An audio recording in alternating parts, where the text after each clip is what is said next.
Avery, whose show is this?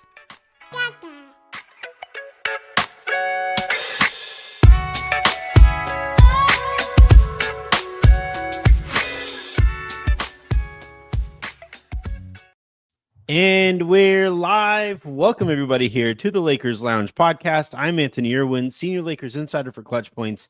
And today on the show, I'm joined by officially a friend of the show now.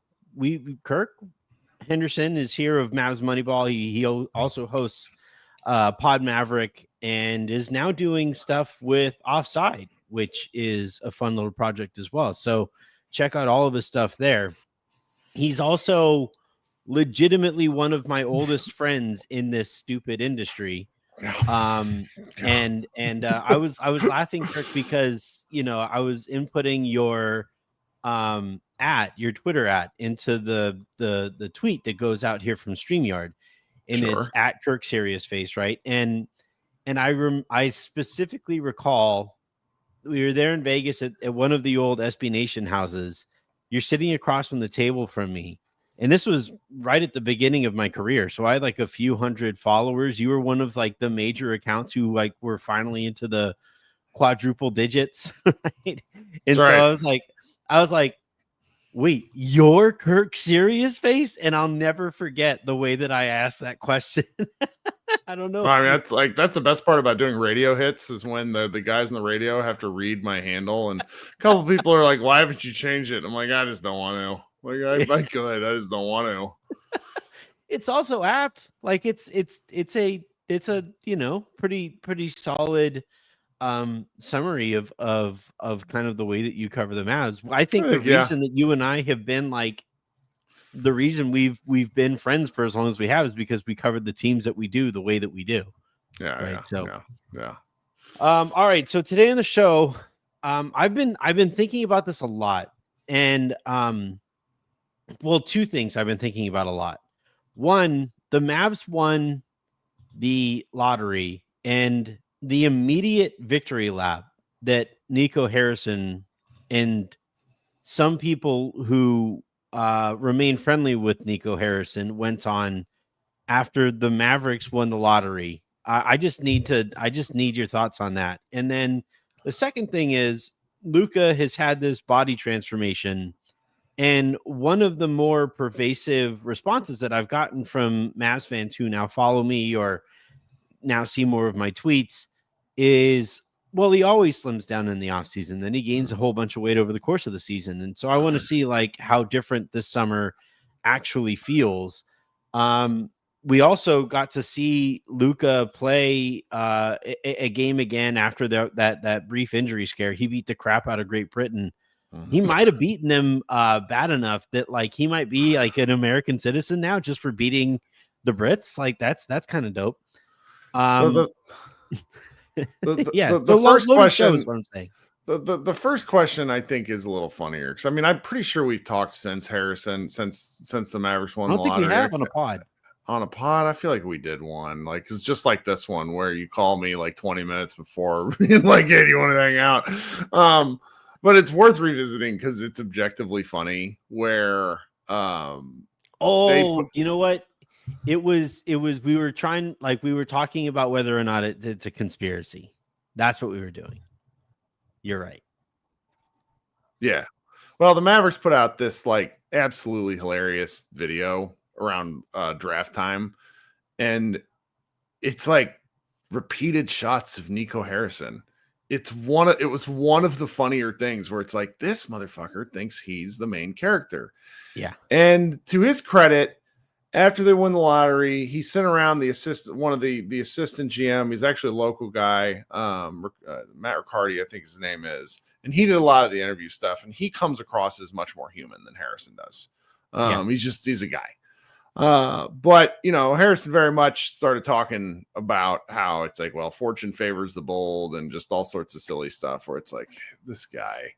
And, thank goodness for him, Jerry Jones has sort of saved his butt in the Dallas area by Micah Parsons. Yeah. Yeah. And so that whole, it's like, hey, slow down. I can be an idiot too.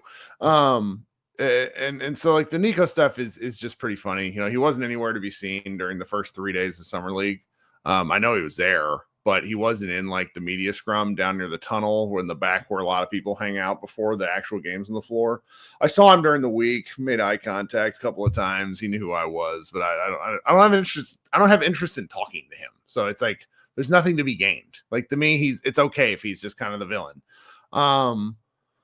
But it's a real trip. Just what's going to happen from here. The Mavericks don't really have anybody who can dribble. So this also shout out to D'Angelo Russell, who watching Mavericks fans like try to talk themselves into D'Lo is a real riot.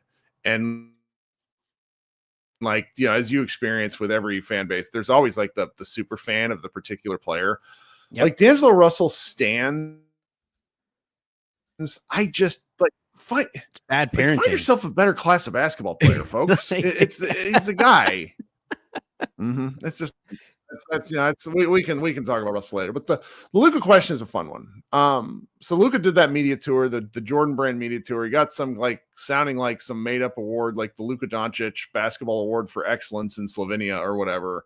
And he was given this award by Michael Jordan with some really, really awesome photograph, like just awesome stuff. Yeah. Where and just as a side note, if Michael Jordan's doing TNT appearances, I kind of hope Jordan lights Nico on fire. Jordan is a petty man, and that's just that's his star athlete. Like that's the best basketball player wearing his shoes, wearing brand Jordan. That's right. So I sort of see, and not to mention that even outside of it, during the 50th or no, it's the 75th anniversary game. Do you remember the hug he went and gave Luka? And like a couple of players like tried to talk to him, and he was like, "Cat, go away." Like he does, like he likes everybody Luka. does that to Cat, but yeah, I know. So it's just that was an interesting little side part. But there's this media tour. My mom called me. She calls him Luka Donka. She just like can't remember his name. Shout out to my mom. And she's like, he was on Good Morning America. He looks fantastic, and like talking to me about all this stuff too, because he did. He looked good. We had the really funny men's health story that was written by ChatGPT. Congrats to I'm sorry, Luka Doncic with a 44. That's LeBron James. That's what they described. And like the fact that made it through the editing process is the funniest thing. Yeah. Anyway, so it's like you're watching all this stuff, and me from my part, I want to sort of split the difference between the two. I want to say that number one, he does look fantastic. Number two, he looks better than he's looked in previous summers. Maybe the one exception being when he showed up at the bubble back in 2020. But number three, it is important to note that every single time there's international basketball and he spends time away from the United States, he starts to look better. I'm not exactly a seed oils conspiracy theorist, but Doncic might be an argument for it. Yeah. Because he goes away and he looks better. Now, the fact that he explained his diet, which was basically like he eats during 6-hour chunks, he really cuts out particular things, and he's fasting for long stretches. I believe for the good, he has made a change for the good if he's able to keep that up during the season. If he's able, and I think he will be, because it's a choice. A lot of people like to insinuate that he had a problem in Dallas. He never had a problem. People just did, like, nobody corrected him, And so if he's no longer having celebratory beer, frustrated beer after the child won't go to sleep or something like that, if he's no longer doing that, you and I both know this as old guys now, those calories make a difference. Yeah. And as a professional athlete, they make a different kind of effect on your body, but it still exists. You like that's where you find the margins and the excellence. Yeah, if anything, the margins matter more. That's right. So, I think I want to believe that this is for the good, but you will notice right away, like NBA uniforms don't look good on Luka. The way they're cut, they don't look good. Lakers yellow in particular. They don't tend to look good on white guys at all. White guys don't really carry NBA uniforms very well. My favorite of all time was Kelly Olynyk when he was with the Miami Heat, and he looked like some yacht father's son whose like job it was to just clean the yacht every weekend, and that's how he would make his like $100,000 salary. Long hair, backwards hat, just got the thing going. He should have been playing in boat shoes. Yeah. And Luka looks good in the Slovenian uniform right now. Like, it's a different cut of jersey. There's something about the way it cuts kind of right here on him versus the NBA ones, which are just baggier. I know we're not exactly fashion corner guys here, but I do think that there's some optical changes that go on. So it's like, between those things, this conversation is never going to go away. It will simply just like it never went away with Shaq. When you're a big guy, people are going to nitpick at you. But if he can make it to December and into January while still looking pretty good, I think everybody can say, all right, he's at a different point. And that's great. Yeah. Yeah. To me, it's twofold. One of the quotes that really stood out to me was how he was talking about his previous habits in the past tense.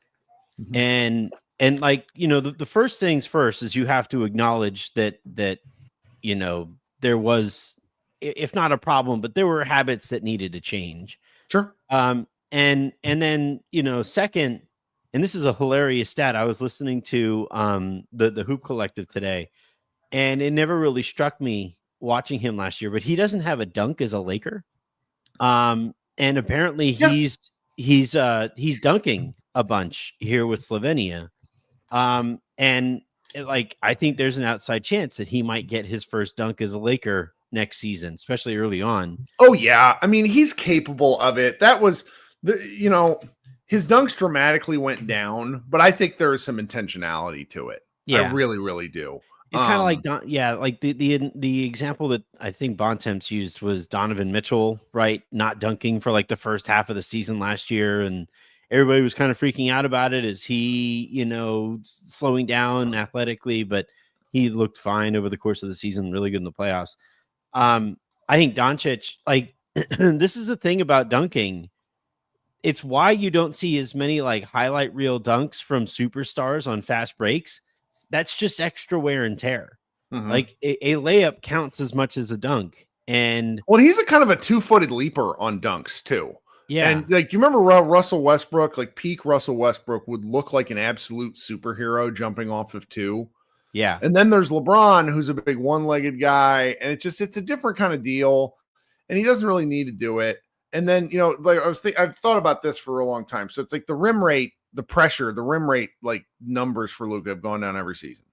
But one of the things that I would love someone to look into, and I think this is worth, you got 9,000 different Lakers guys who do this stuff, and maybe Lakers film room is somebody to keep an eye on this, where I don't know, like there's not such a thing as like team rim rate, but I'll tell you this, when the Mavericks, after they were heading into towards the playoffs in 2023-24, that spring of 24, as they marched to the finals, no one was talking about Luka's ability to get to the rim as he drive into about 15 feet and throw 9,000 lobs. Yeah. So if you're drawing the defense and you're getting there, the dunks and the athleticism, people stop questioning that shit if you're winning games. Right. That's just kind of the layup that he shoots is probably one of the more inefficient options considering the other ones, right? A lob to a dunker is probably a little bit more effective than a layup in congestion. A skip pass out to a corner 3-point shooter who is capable is probably he does love passing up some of those layups. He does love doing that, where it's like you'll see it early in the game where he goes on his little like 9.4 assist for first quarters, and you'll see him get all the way to the bucket, and then he'll kick to the corner, and you'll be like, "Why are you? You're doing that? Make the layup." That's one of those plays that make us feel old, right? Like. Because it's the kind of play that people those baseline skip passes or the skip passes from the rim out to the shooter on the wing that like don't look possible. It's like, yeah, that looks cool, but you had a layup. But yeah, I think all of it comes together, and I want to go back to the point that you made a second ago about seed oils and stuff like that. And one of the things that I've been thinking about a lot, almost a weird amount, since the Lakers were purchased by Mark Walter, is he has the kind of money to just bring in whatever cook helps Luka look the way that he does in the offseason. And these are the kinds of like advantages that you don't even think about going in or once they're put in place. The Lakers already hired the old Mavs strength and conditioning coach, right? And that was seen as a really good hire, strength and conditioning coach, or I think that's what it was. Yeah, that's right. Yeah, and so like I just think what the Lakers are probably going to start doing once this sale finally goes through, is just kind of stacking up, to use a gaming term, stacking up those advantages as much as you can to help Luka look the best that he can as long as he possibly can. But I also think too, like the point that you made, and Tim McMahon made this point in his book as well, is that notion of the passive aggressive nature that the Mavericks were trying to utilize with him. I mean, I don't even think it was passive aggressive. I really I don't think they talked to him at all. I mean, but like firing his people, right? Like that's a passive, like, firing his people without talking to him about it, hoping that would be enough to kind of get him to change his behavior. That strikes me. But that was like the end stage. So yeah, even the cute, so McMahon's book was, and this is what if you guys haven't read it, it's worth going to read, if only for the first 100 pages that are filled with like Luka lore. Like it reads like some of the stuff we'd read about LeBron way back in the day. It's really very, very good. But the whole point of the book was like, how do you get and keep a superstar, which is what makes the whole thing so ironic in the end. They had to add this last chapter. But Mark Cuban sort of behaved like the guy who was dating the girl he couldn't imagine how he bagged. Yeah. And so from the very beginning, they treated Luka, who came from this Real Madrid program where he was constantly challenged, where he was not treated like a superstar. Like he had to earn what he got there. And he comes into the Mavericks and they immediately give him things that he doesn't ask for. That's the part that I just look back and I'm thinking, what are you guys doing? Where, there was like sweet tea in the locker room. Luka Doncic was 18. He was not in the position to know that he could ask for sweet tea in the locker room. Like, what are you doing? So it's like you put all these like enabling options around him. And then, when there were missteps early in Doncic's career, like there's a story about how Rick Carlisle like essentially lost the team Luka's rookie year by like game 5. I don't want to spoil it for you, but it's pretty crazy that McMahon kept the lid on this story for the whole time. And it's really even crazier that Carlisle actually continued to work with the Mavericks for several years after that, because he and Luka they apparently were just never the same after the incident. And I say all this to point out where it's like the Mavericks built up this culture of we can't tell Luka stuff. So then when Nico Harrison comes in, that's the culture that he walks into. So to a certain extent, like I obviously still am very frustrated with Harrison, but I also do, part of me at least can I can grasp with why they never confronted Luka directly, because he had never been confronted in that way, which is so baffling because it goes against everything we know about Luka, the basketball player, which is you challenge him. You challenge him. And that's how he wants that. He needs it. So it's just very frustrating in hindsight. But now you're kind of here. You're looking at him when he's in this point where he's heading into his late 20s, right towards his physical prime, and he's gotten his body right at a good time. So it's it's all for him, at least. It's hopefully all for the good. I also can remember reaching my mid-20s and realizing, holy shit. Oh yeah. Like I hurt a little bit longer than I did a few years ago. And I was in college, and there's a lot of beer pong, and there's a lot of, late night drinking where you drink a bunch of beer and then you go to bed and all those carbs just sit in your system. And I remember I'll never forget this because my grandma was the one who pointed it out. But I was coaching my little brother. I was an assistant coach with my little brother's high school team. And, I took a picture where my arms were crossed. And initially I thought it might have been just the way that my shirt was tucked into my pants. But then I looked and I was like, no, that's a pooch. And my grandma was like, Fred, is that a pooch? And I can recall, man, getting to that stage of my life, and you can go one of two ways. And I went the way where it was like, it's over now. And I just kept on getting bigger and bigger and bigger. But Luka evidently kind of made the decision of like, all right, And I don't know, like, how much do you believe the leaks from Luka's camp that he was going to make this transformation, whether he was with the Lakers or with the Mavericks? Or do you think that's the real being bear of all traded this. and getting called a fat loser was the impetus? That's the real bear of all this, because we saw him the summer of 2024. He looked good. He did look good. And then he got hurt the first day of training camp.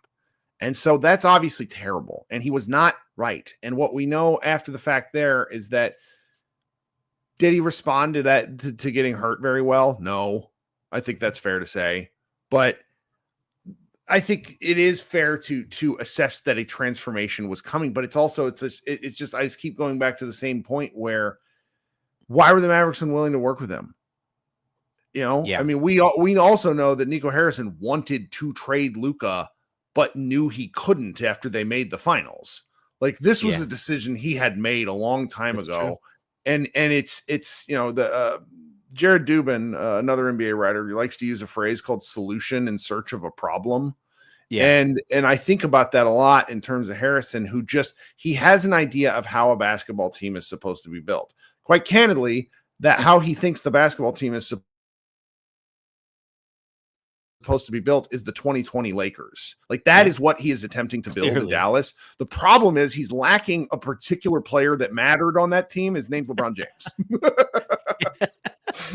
Well, and he traded the guy who could most effectively fill that role, right? In Luka. To a degree, but it's just like, he doesn't. One of the things that's so funny is you look at this Mavericks lineup, and since I've been a Mavericks fan, so we're talking like going back to like 98, the Mavericks have always had pretty good ball handlers. And that goes forever. There was one year where Jason Terry was the point guard after Steve Nash left. That was a little wonky, but they made it work because the NBA pace was different. But otherwise, they've had like Jason Kidd for a period of time. You go and look, they had Darren Williams, like late stage guys, but guys who knew how to run the point. There has never been a Mavericks team like this one, which does not have actual point guards. Because D'Lo can pass as one, but he's not. He's a secondary guy. He'd be much better as like a release valve in an offense rather than the play initiator. And so I just don't think Harrison values that, which is how this Mavericks team is built this way. Well, I mean, he matters it to the extent that he still has Kyrie, right? And the extended Kyrie. Yes. Oh, yeah. Yeah. So, but putting all of that on Kyrie is a lot. Like, Kyrie's quite amazing, but even, I think even Kyrie preferred being the secondary play initiator. What's funny is, and this was what drove me crazy about how the Lakers played in the playoffs against Minnesota, is that I think gone are the days of heliocentric offenses, so the Harden offense and even the LeBron offense from back in the day. And like, we just saw Luka ball be most effective with Kyrie next to him, but you have to use Kyrie. And with, with how the Lakers were running it, it was like you had an even better Kyrie. You had LeBron out there, and they just like, they never operated together. And that's actually one thing that I'm kind of curious about. That's where the dirty secret of some of this stuff about like narrative starts to. Sorry, slight connection issue. I don't know why. Sorry. Yeah. No. I think that the answer. I think the answer was, by the time the Mavericks. The Mavericks did that playoff run with Kyrie, where they obviously made it to the finals. They didn't play Luka ball until the finals, when Kyrie he completely died. Yeah. There was no such thing. Yeah. Well, it's funny.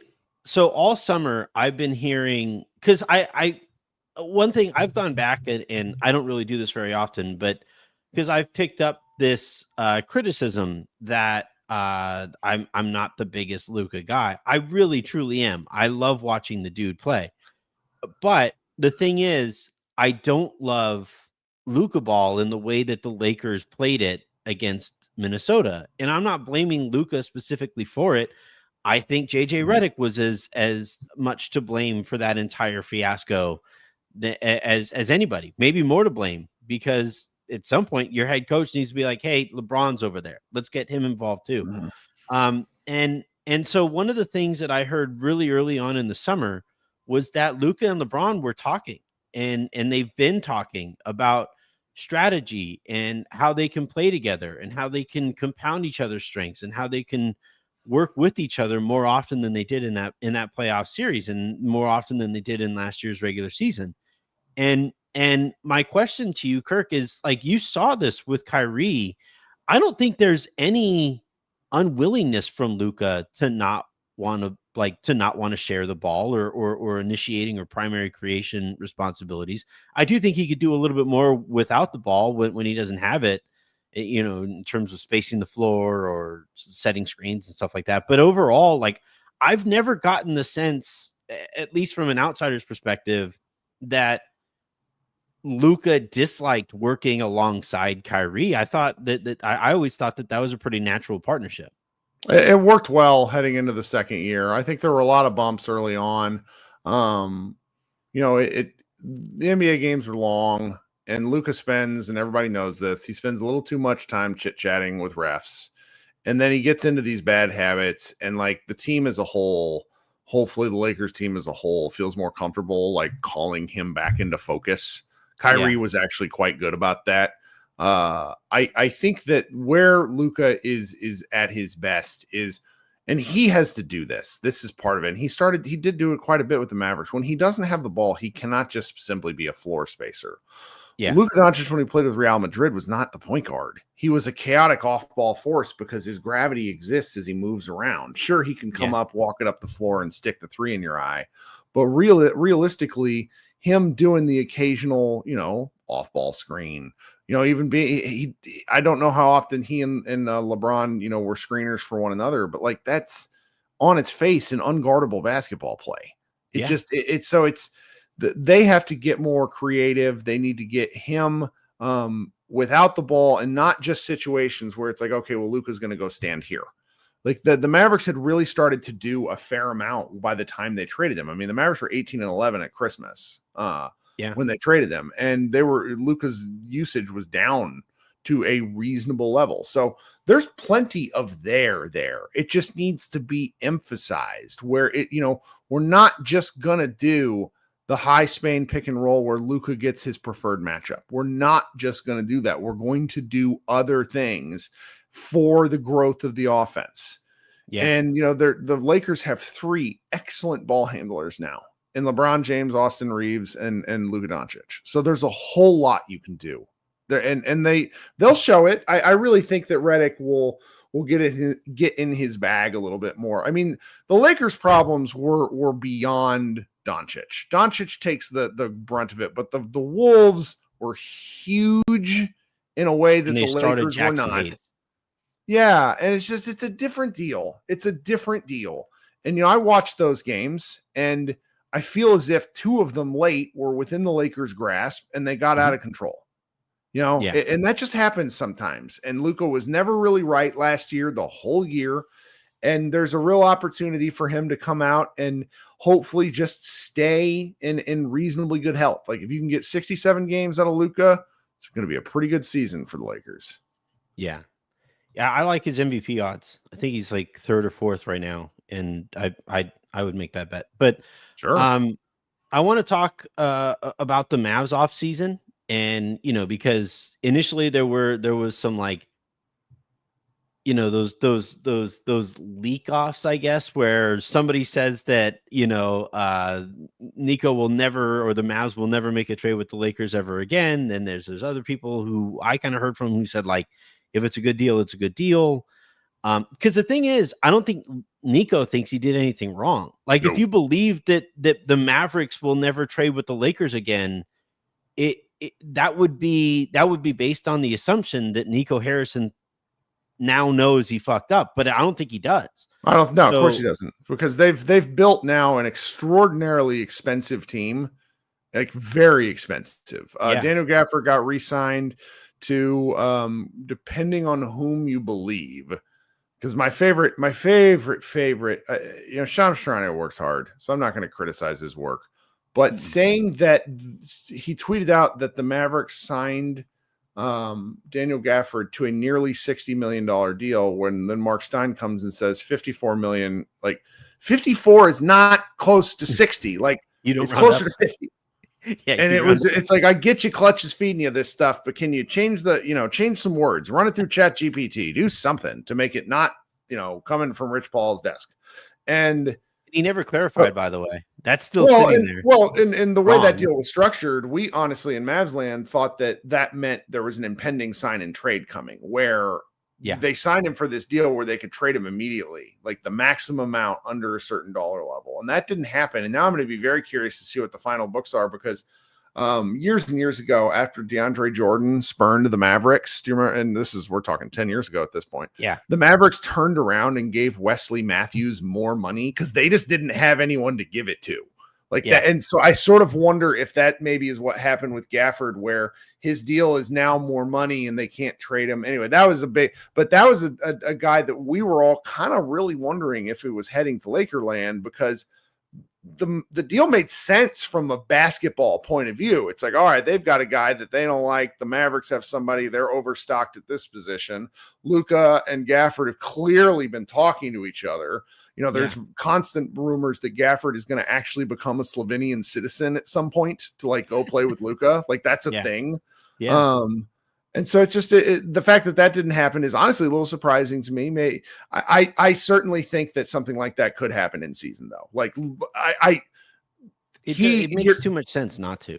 Especially if D'Lo doesn't prove to be enough as a point guard. Mm-hmm. You have Gabe's expiring. You have Dalton if they want a young prospect, and you can get the pick or whatever. I just think there's too much. There's a reason that you guys thought that. We thought that on my side of it too.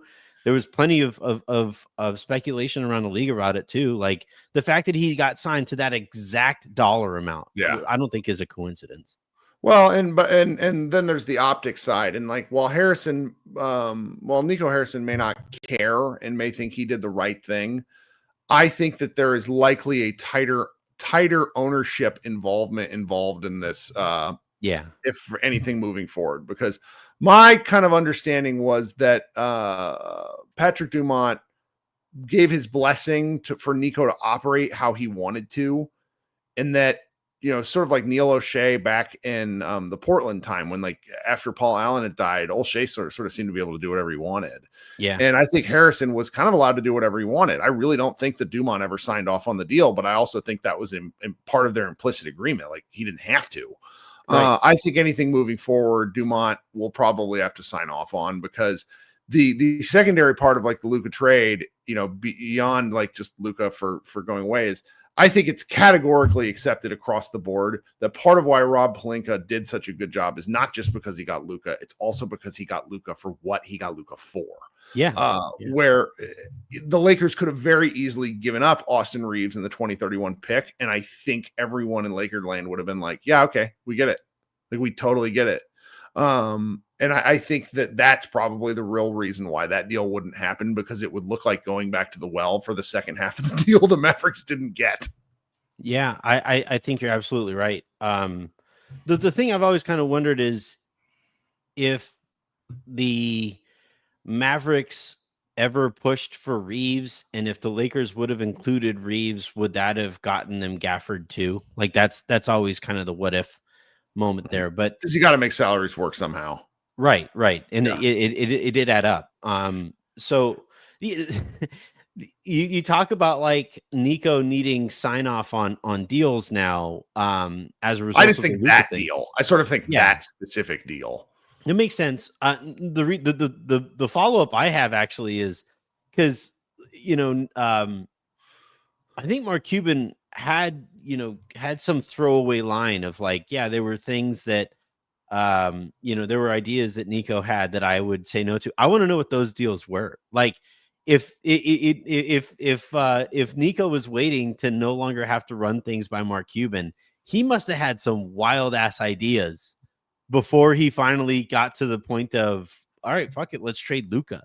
The one that I just can't get past is you go look at the Dallas Mavericks trades since Harrison was there, and they made this big swing that big.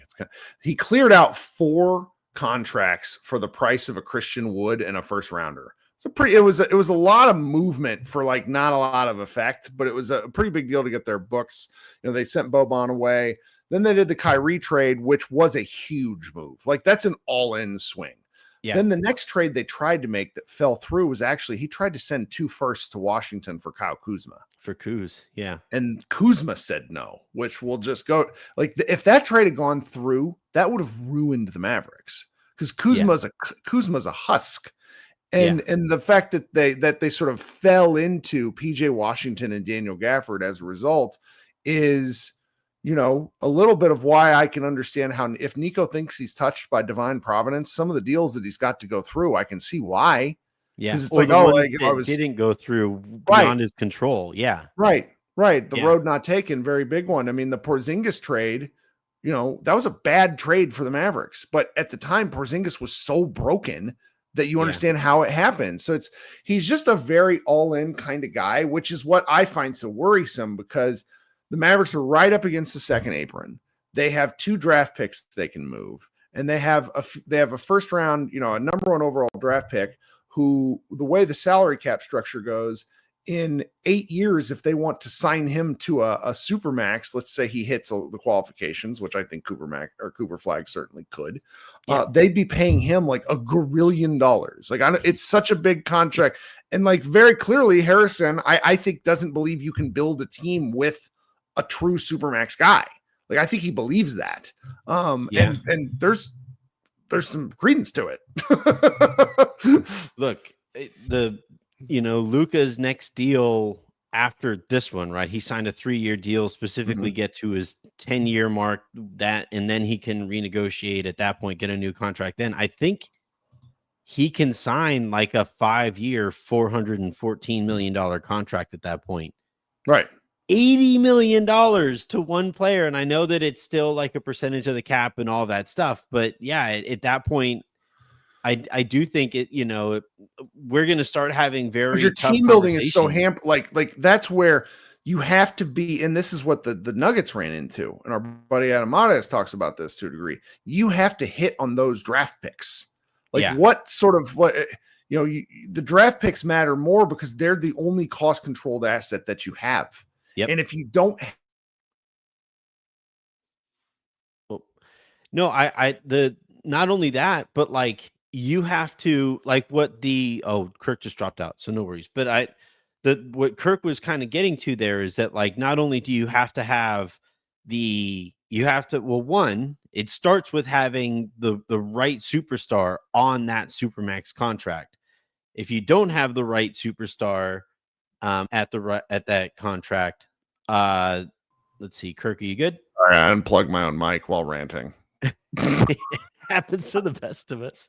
It's why I'm left-handed. My mic is on this side and my ranting hand is on this side.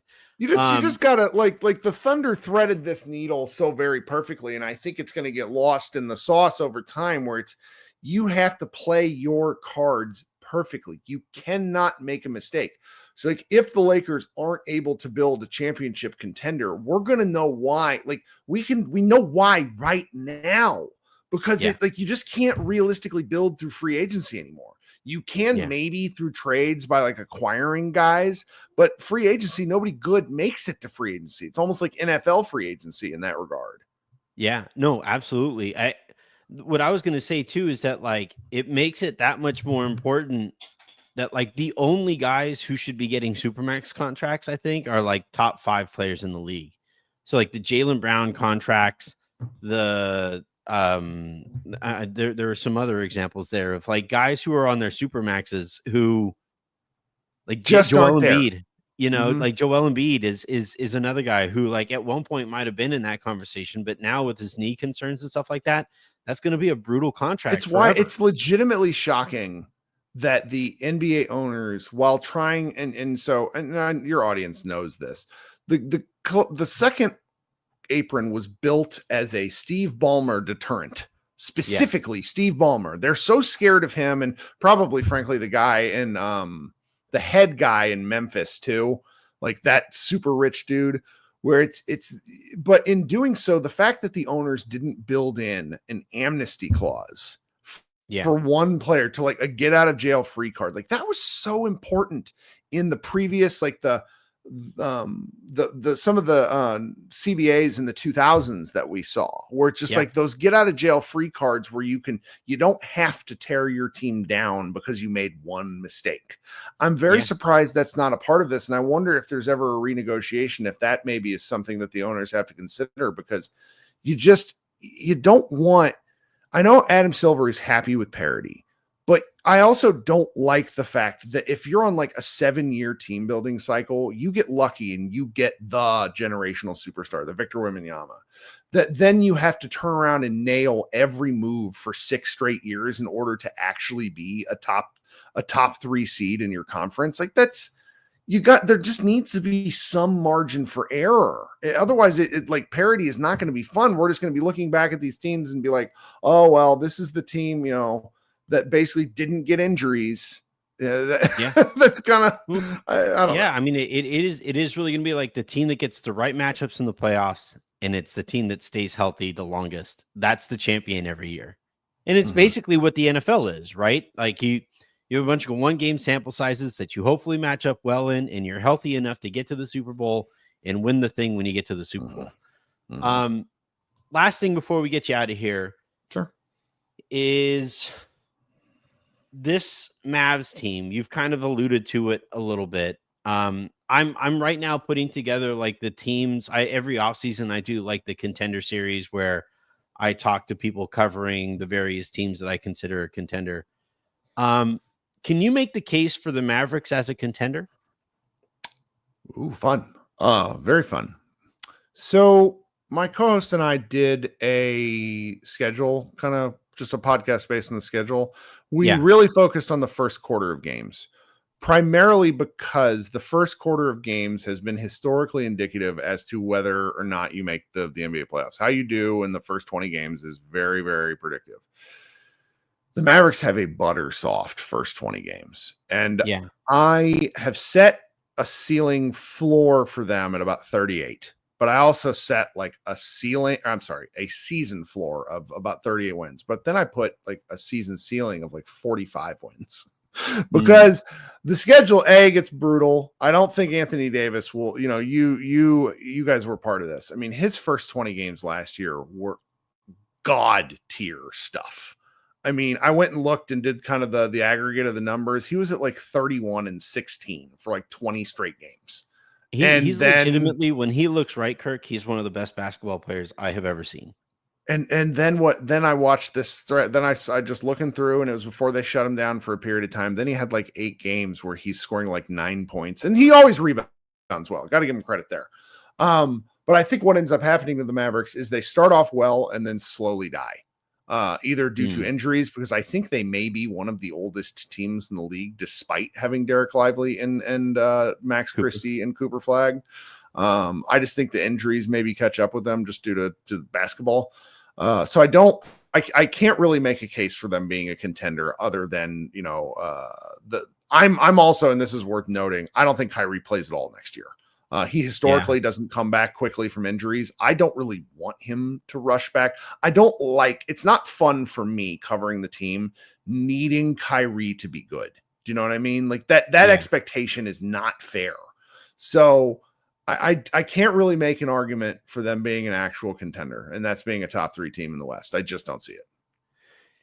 Yeah, I basically, it really does kind of come down to Kyrie's availability. And I just from an outsider's perspective, what little I've read into it is like Kyrie is telling his audience on his Twitch streams that like, slow down. I'm going to take my time. I'm going to, I got to make sure I'm right, all this stuff. And then there's also word coming out of the Mavericks that no, he's going to be back by January or February. And it's like, this is the same front office and organization that was so frustrated by Luka saying that he needed to take his time coming back, that was part of the reason that they said they traded him.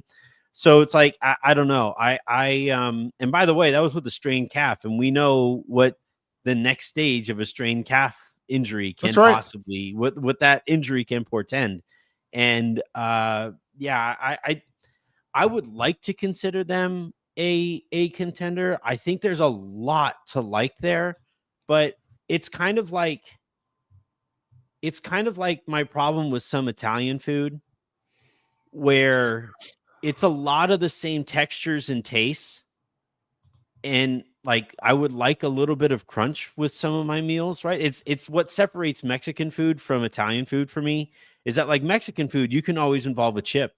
You can dip that chip in the beans, and it resets your palate, and the like it gets your it, you know. Whereas like with Italian food, it's like, all right, here is, if you're eating lasagna, it's the same bite for the entirety of that meal, you know. And when I look at this Mavericks roster, it's the same. Like Cooper Flag overlaps with PJ Washington, Derek Lively and Daniel Gafford overlap, and Anthony Davis overlaps with some combination of all of those guys. And like I you know, especially with the way that Anthony Davis wants to play, if he wants to be a 4, then like that makes PJ Washington less important. And I mean, they're going to play. They're literally going to play Cooper Flag at point some, and like it's going to be a riot. Like the upside argument is that Cooper Flag is generationally good. Now, I think he is. I just don't know if the lineups that they feature, you'll be able to exploit that, because you were at Summer League. Did you see the any of his games? I watched. I'm going to be honest. So I didn't go to the arena once. Good for you. The short answer for anybody who watches, like, he made the correct read almost all the time. But if you're passing to guys who can't shoot, it ultimately doesn't matter. Yeah. And the Mavs obviously have Klay Thompson, but again, like, it's like, is he going to be kicking out with Christie and right? It's odd.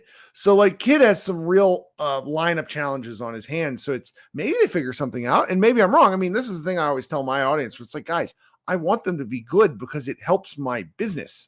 It helps my show. If you guys, you know, it's Lakers fans like are kind of stalwarts, whereas Mavericks fans a little different. Just it's a different volume of fan base. Oh no. You'd be surprised. There's a big difference when the Lakers are good and when they're not in our numbers. Not like our floor is higher because there's so many Lakers fans, but there's definitely, like, it's the difference between. Yeah, that's what I mean. That's exactly what I mean, where it's just like, I want them to be good because it's much more interesting. Now, I will say, I think that the Mavericks are kind of appointment viewing, because they're going to try to do what the Cavaliers did without the Cavaliers shooting. And so you're going to have nights where the Mavericks are playing like 2005 Detroit Pistons basketball, where they're bludgeoning some team like 87 to 65. Like, they're going to beat, who's a really bad team? They play the Wizards twice in the first 20 games. They're going to beat the Wizards like they stole something both games. Like, it's going to be Trump will need to call on the National Guard to that arena, because it's going to be such a shit kicking going on there. Yeah. So, well, it's like, this is actually the case that I was going to make for them being a contender, is that, like, we know, I just made this point in yesterday's show about like the value of possessions. And unless D'Angelo Russell has like a bad turnover game, the Mavericks are going to dominate the possession battle by quite a bit. You know, they have a lot of length defensively.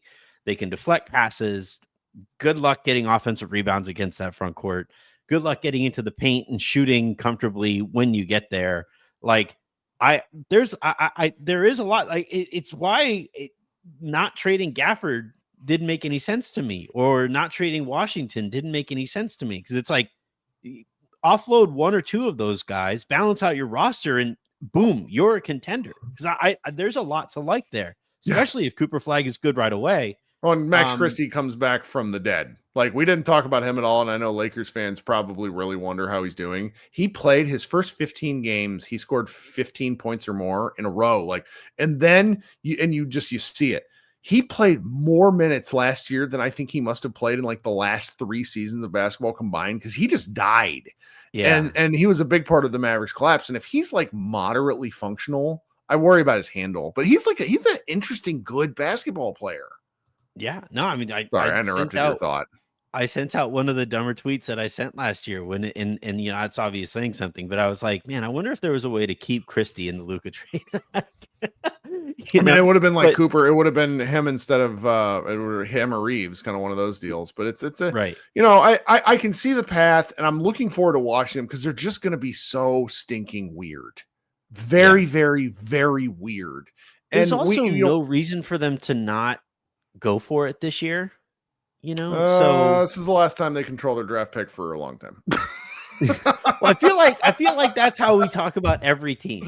Like every team basically is either you don't have a draft pick for the next 15 years, or you have the Oklahoma City. Like that's basically what it has to be, right? If so many teams don't have control of their draft picks, there are a whole bunch of teams that control a ton of draft picks. So, yeah, this has been fun, Kirk. This is always fun. I'm sorry. I just kept talking to you. I forgot we were recording. You mean we're not just two buddies hanging out talking hoops? See, this is why I like podcasting with you, is because it's like, see, look at that. Look, can Kirk come back more often?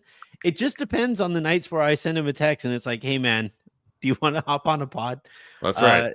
When are you available? 20 minutes.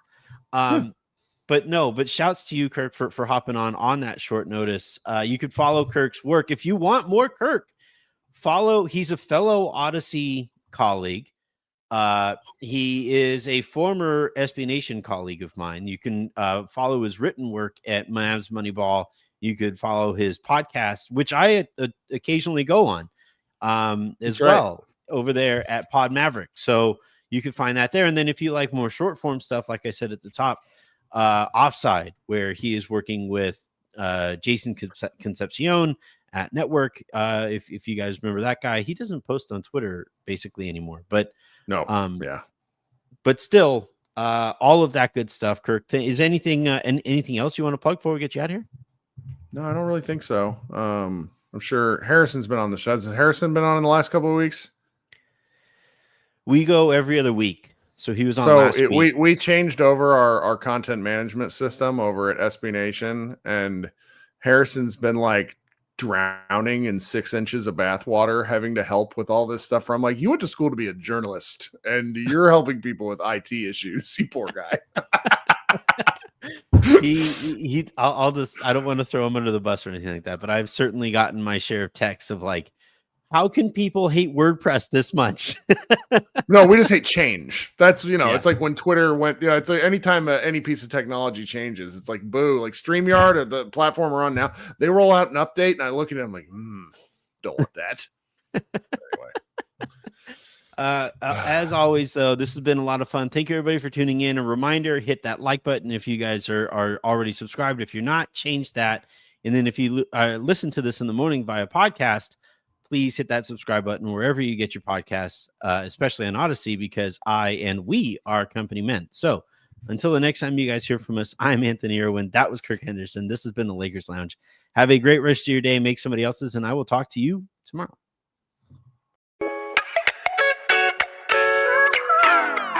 Bye, everyone.